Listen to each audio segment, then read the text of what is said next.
Muy bien, buenas tardes a todos. Gracias por acompañarnos nuevamente en este espacio que se llama Miércoles de Debate, que es una sesión que tenemos semanalmente en Comité de Lectura para traer temas polémicos o importantes y generar discusiones alrededor de ellos. Y esta tarde tenemos una invitada especial que es Maite Cigarán. Ella es gerente de comunicaciones de Libélula y la hemos invitado específicamente por el conocimiento que tiene respecto de los temas de cambio climático. Acabamos de salir de, digamos, una cumbre internacional de cambio climático, las famosas COP, ¿no es cierto?, que se ha realizado esta última en Egipto y como siempre, al menos en mi caso, que ando pendiente de los temas vinculados a cambio climático, me interesa mucho saber qué avances ha habido y en qué nos hemos quedado de repente un poco con las ganas de que se fueran a dar, digamos, resultados más importantes que quizás no se han visto.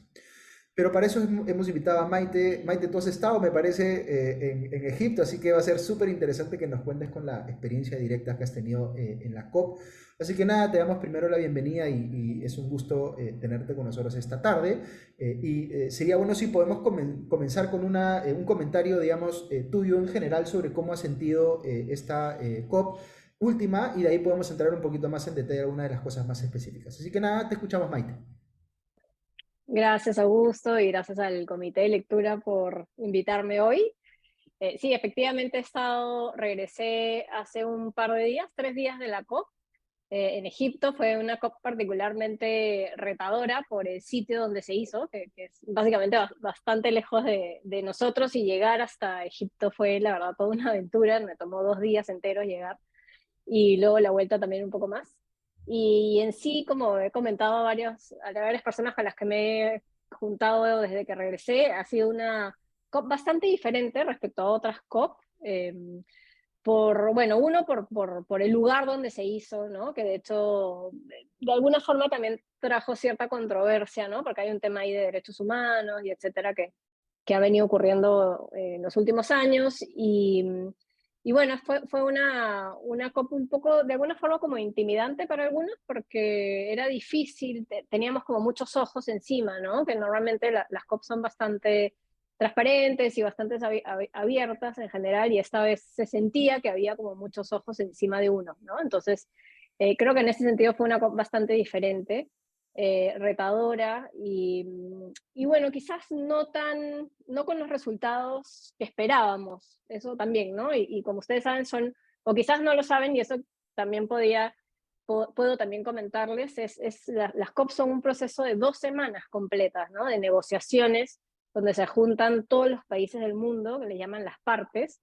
Los 197 países del mundo se juntan durante 2 semanas a negociar temas relacionados con cambio climático, ¿no? Entonces, pero a la par de los países que se juntan, de los negociadores, también están los observadores. Y en este caso yo, por ejemplo, como Libélula es una organización observadora de las negociaciones. Entonces no interferimos necesariamente en la negociación, pero sí observamos, ¿no? Y de alguna forma también tienes voz, si es que lo pides, puedes tener voz en las negociaciones, ¿no? Entonces, bueno, yo he estado más que nada, como te comento, observando. Y en otras COP, en esta COP no tuve ese rol, pero en otras COP sí he tenido el rol de difundir o de comunicar cómo se iba desenvolviendo la COP. En este caso no tuve yo ese rol, pero también hemos tenido ese rol de darle cobertura, ¿no? Entonces ahí le das un seguimiento como bien cercano a lo que va sucediendo día a día.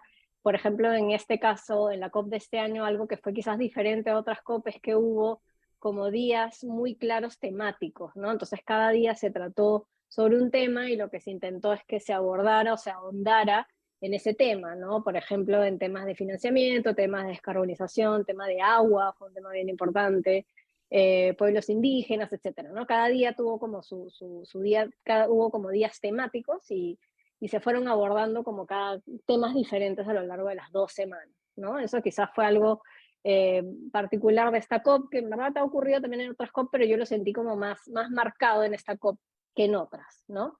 Y bueno, otro dato quizás interesante o particular es que hubo alrededor de entre 15.000 y 20.000 personas participando en esta COP, a pesar de la lejanía y la poca conexión que había para llegar.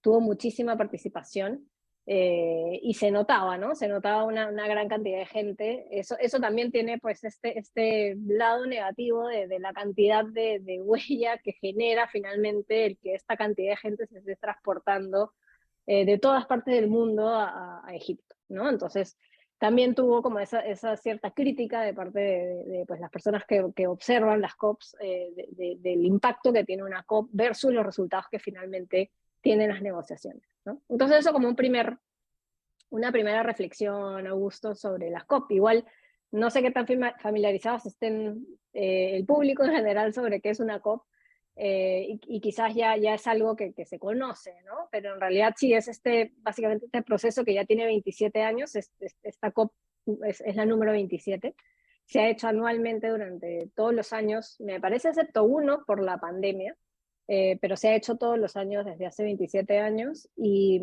se reúnen, como te comento, todos los países del mundo durante 2 semanas y cada vez más se reúnen otros actores que les llamamos como los no estatales, ¿no? Las ONGs, las empresas, los jóvenes, los ciudadanos en general, también acompañan cada vez más de cerca este proceso de negociación. Una pregunta de mi parte respecto de la pandemia que tú mencionaste hace un ratito, Maite. ¿Hasta qué punto hubo un retroceso, digamos, producto de la pandemia? Porque claro, la pandemia nos hizo pensar en algo completamente diferente y pensar en la crisis sanitaria global y demás, ¿no? Y normalmente hay cierta competencia entre los temas, ¿no? Porque cuando estamos preocupados por una cosa, no nos preocupamos tanto por la otra. Entonces quería preguntarte cuál fue tu sensación respecto de si de alguna manera el tema del cambio climático fue desplazado de la agenda pública y si sientes que esto se ha revertido hasta cierto punto, digamos, ahora con la COP en Egipto, digamos, o que se ha retomado un poquito la relevancia que se le debe dar a este tema.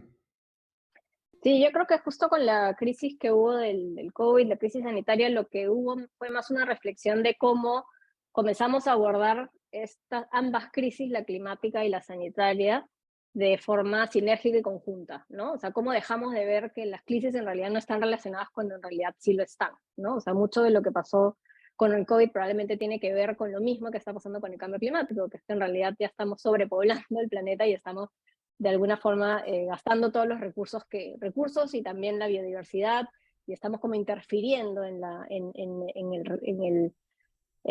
naturaleza, ¿no? En cómo se desarrolla la vida. Entonces, en ese sentido, lo que ha habido es como una reflexión de cómo ambas crisis están relacionadas entre sí, ¿no? Y cómo cómo debemos dejar de ver las crisis de forma aislada, la crisis sanitaria y la crisis climática de forma aislada, sino que más bien tenemos que comenzar a verlas de forma conjunta, ¿no? Y buscar soluciones de manera conjunta, ¿no? No tratar de que las soluciones son diferentes para uno que para el otro. Entonces creo que eso es lo que nos ha traído de alguna forma el COVID, y también, no, en realidad yo creo que todo este tema de comenzar a trabajar más desde lo virtual, de quedarnos en casa, pues de alguna forma tuvo un impacto positivo, ¿no? Sobre el medio ambiente, en el sentido de que se redujeron todos estos desplazamientos y el tráfico, ¿no? Y de alguna forma como mejoró un poco el tema, el habernos aislado de alguna forma.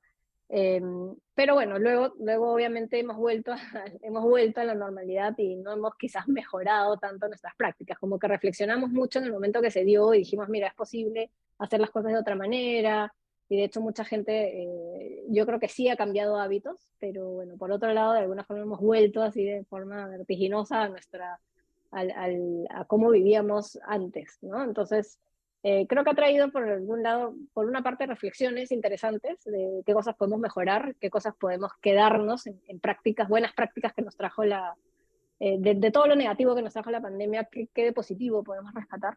Y por otro lado, esta reflexión de cómo comenzamos a tratar ambas crisis de forma conjunta, ¿no? Y de ver que en verdad al final los problemas que nos trae uno son los mismos problemas que debemos resolver por el otro, ¿no? Claro, de hecho ahí hay una conexión bien interesante entre el COVID y el cambio climático, digamos, porque eh, cuando tú, digamos, destruyes bosques, te expones también a fauna que tiene, digamos, o puede tener virus como el COVID, ¿no es cierto?, frente al cual la población humana no estaba expuesta, ¿no? Entonces, Exacto. sí me parece haber revisado yo en algún momento un libro que justamente argumentaba que la destrucción de los bosques es, digamos, para ser sustituidos por, digamos, tierras agrícolas, ¿no es cierto?, para producción agrícola, es un riesgo severo de salud pública, ¿no? posibilidad de que eso derive, digamos, en la aparición de nuevos virus y demás, ¿no? Pero por supuesto también genera una afectación por el lado del cambio climático, porque requerimos de los bosques, digamos, como parte, digamos, de este sistema ecológico que nos ayuda, digamos, a gestionar el efecto invernadero, ¿no? Por una de las cosas, una de las primeras cosas que yo aprendí, tú me dirás si estoy en lo correcto o no, es que, claro, el efecto invernadero existe, porque, digamos, la naturaleza de forma, digamos, habitual emite, digamos, gases de efecto invernadero, y lo que pasa o lo que se suele decir como que es el efecto, digamos, de los seres humanos en este problema es que nosotros desbalanceamos ese sistema y lo llevamos, digamos, a una situación en la que se vuelve o empieza a tener como una retroalimentación que empeora y empeora más la situación, ¿no es cierto? ¿Cómo podríamos explicar en sencillo, digamos, para que la gente entienda cuál es el efecto que está teniendo la humanidad sobre este problema en particular? Es justamente lo que mencionas, ¿no? Que en verdad ya, uno, la sobrepoblación y dos, la sobrecarga que le estamos poniendo en general a los recursos naturales, a la biodiversidad, a la naturaleza. Por ejemplo, tú mencionas que este proceso de los gases de efecto invernadero, en verdad, y del efecto invernadero en general, es un proceso natural, ¿no? Lo que está pasando es que a raíz de todas las actividades que estamos teniendo como seres humanos, estamos generando tantos gases de efecto invernadero que ya la atmósfera no es capaz de absorber la cantidad de CO2 que naturalmente debía absorber, ¿no? Entonces los océanos, la tierra, que normalmente son como absorben el CO2 de forma natural, ya no están teniendo esa capacidad para hacerlo porque es demasiada la cantidad de emisiones que estamos generando. Y esto que genera, esto que estamos experimentando, que son como aumentos en la temperatura o estas épocas de sequía extrema o los incendios, ¿no? Todo como consecuencia de este desbalance que mencionas tú, ¿no? Y todo en realidad tiene que ver con la interferencia humana o nuestra actividad humana en los procesos naturales, ¿no? Estamos desbalanceando absolutamente todo el equilibrio de la naturaleza y del planeta, lo estamos desbalanceando, ¿no? Llevamos años haciéndolo, y lo que se viene discutiendo en las negociaciones es básicamente en qué momento le ponemos un límite, ¿no? O sea, de hecho ya la ciencia nos dice que el límite máximo al que podemos llegar de aumento de temperatura es el 1,5 grados. Esa es como una meta que tenemos ahí como súper fuerte quienes estamos trabajando en cambio climático, en el 1,5. De hecho, en algún momento se habló de 2 y ya no, ya se bajó, porque ya se ha visto, la ciencia ya nos dice que en verdad a partir del 1,5 para arriba ya los impactos que puede tener el cambio climático sobre el sistema, sobre la temperatura, ya van a ser desastrosos, ¿no? Entonces debemos a toda costa mantenernos por debajo del 1,5 grados. Y la otra meta que tenemos en realidad también, que limita de alguna forma nuestra interferencia, que es lo que me comentas tú o me preguntas tú, es a cuánto debemos limitar el aumento de emisiones de gases de efecto invernadero. Por ejemplo, al 2030 ya se ha puesto una meta de limitar al 40% las emisiones de gases y al 2050 ya debemos llegar como a la carbono neutralidad, ¿no? Lo que se llama carbono neutralidad, es decir, que ya llegamos a ese balance entre lo que se emite versus lo que se absorbe, ¿no? Entonces, tenemos como esas tres metas como ya claras y en realidad todos los planes o las acciones que están comenzando o que tienen ya los gobiernos y el sector privado que está ahorita súper alineado también con estas metas es eso, ¿no? La carbono neutralidad o el net zero al 2050, ¿no? Esa es como la gran meta que tenemos. Y de esa forma, o sea, solo de esa forma es que podemos garantizar, digamos, de poder llegar a mantenernos por debajo de ese 1,5 y evitar que sigamos teniendo esa interferencia del ser humano sobre los procesos naturales, ¿no? Entonces, en realidad muchas de las conversaciones que se vienen dando a nivel de las negociaciones es eso, ¿cómo hacemos para que los países se pongan metas cada vez más ambiciosas? Siempre hablamos del tema ambición, porque necesitamos que los países sean cada vez más ambiciosos, ¿no? Que se pongan metas de reducción de emisiones alineados con la que la ciencia nos está diciendo, ¿no? Con mantenernos por debajo del 1,5 y con llegar a ser carbono neutrales al 2050. Esa es como la forma en la que estamos, la forma más clara que tenemos ahorita de medir que de esa forma no interferimos de forma catastrófica con el sistema natural, ¿no? Claro, yo he estado alguna vez en una COP, en la de Cancún, que ha sido hace ya algunos años. Y Se claro, hace un montón.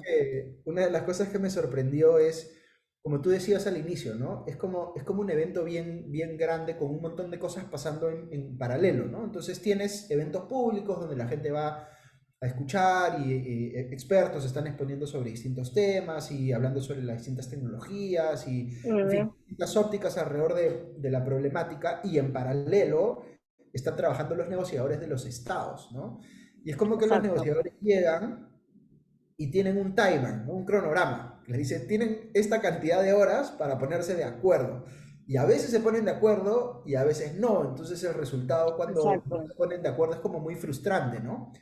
Sí, Recuerdo una COP que fue particularmente frustrante, tú me corregirás, creo que fue la de Copenhague, ¿no? sí, Hace mucho tiempo. Y sí. luego hubo otra COP que sí fue más bien positiva, que fue la del Acuerdo de París, ¿no es cierto? Sí, fue un hito histórico el Acuerdo de París, de hecho.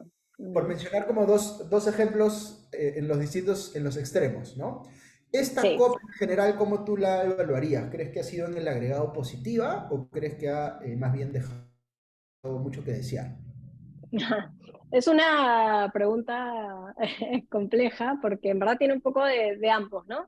En el lado positivo tiene algo que se, digamos, desde la COP 21, que fue la del acuerdo donde se adoptó el Acuerdo de París, a partir de ahí en adelante, las siguientes COPs, lo que se vino fue como revisando cómo se va a implementar, cómo se come esto, ¿no? O sea, ya tienes el acuerdo y ahora cómo hacemos para implementarlo, ¿no? Y recién en la COP del año pasado, que fue en Glasgow, se lograron aprobar las reglas para implementar el Acuerdo de París. Entonces, en realidad, a partir de esta COP de Egipto, de Sharm el Sheikh, se le ha llamado la COP de la implementación, porque es como que ya tienes las reglas claras, ya tienes que implementar. O sea, ahorita ya es como la COP, ya es acción. O sea, ahorita es implementación, implementación, implementación, ¿no?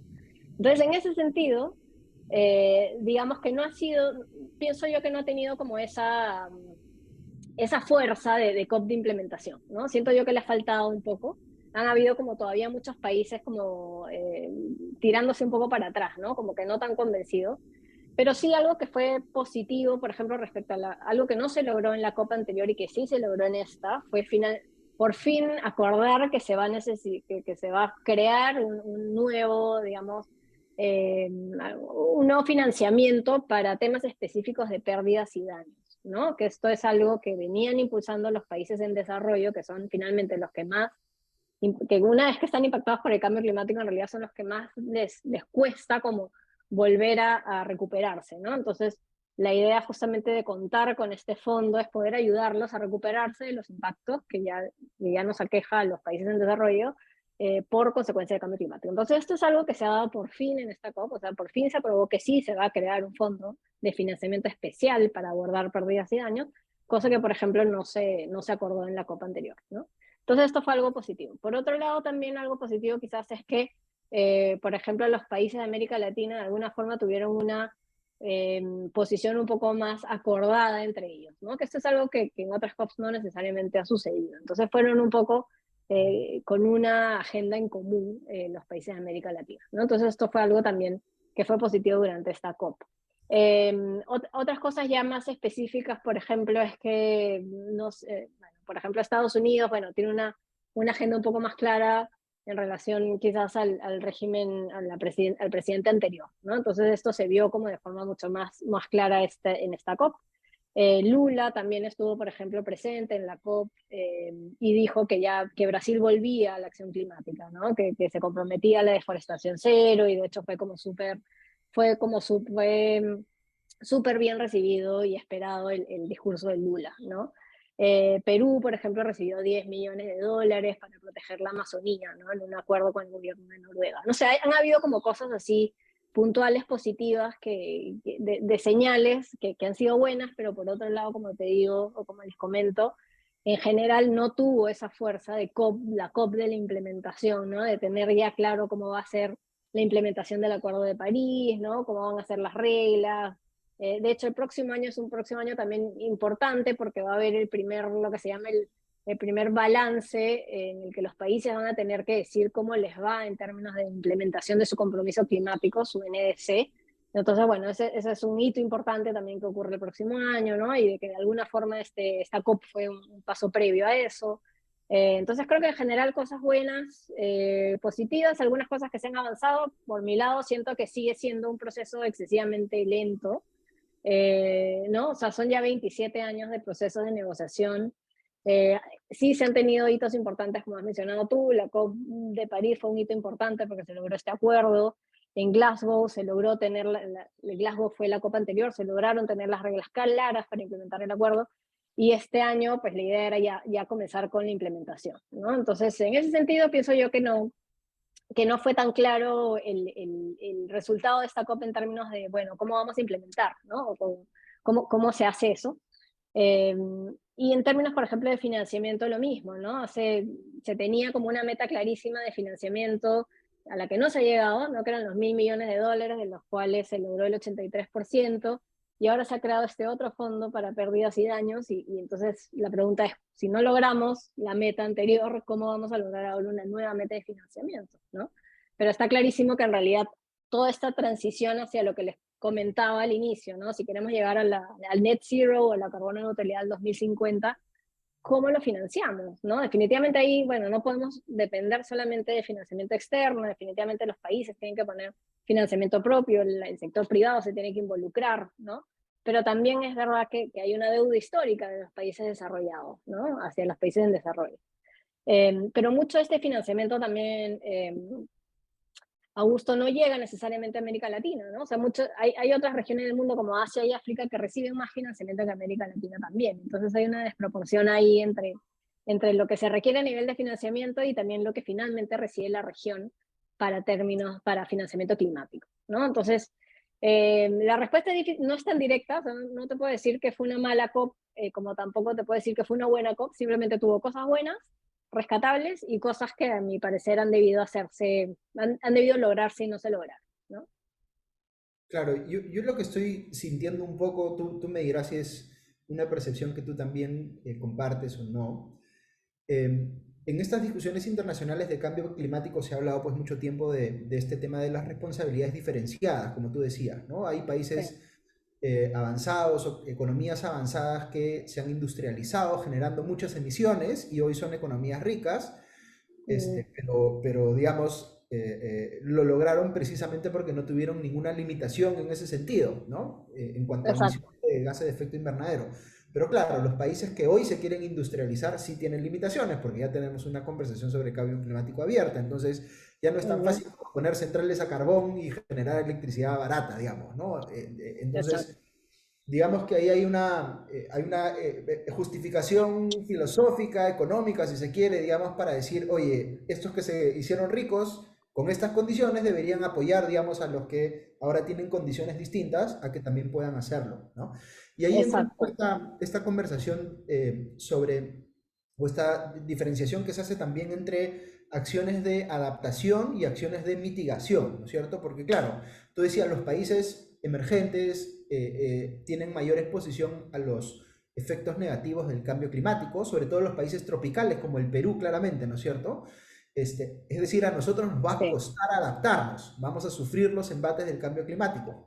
Y antes se planteaba como que la adaptación era un problema principalmente de los países tropicales, ¿no es cierto? Y bueno, y de repente los De países las pequeñas islas. Sí.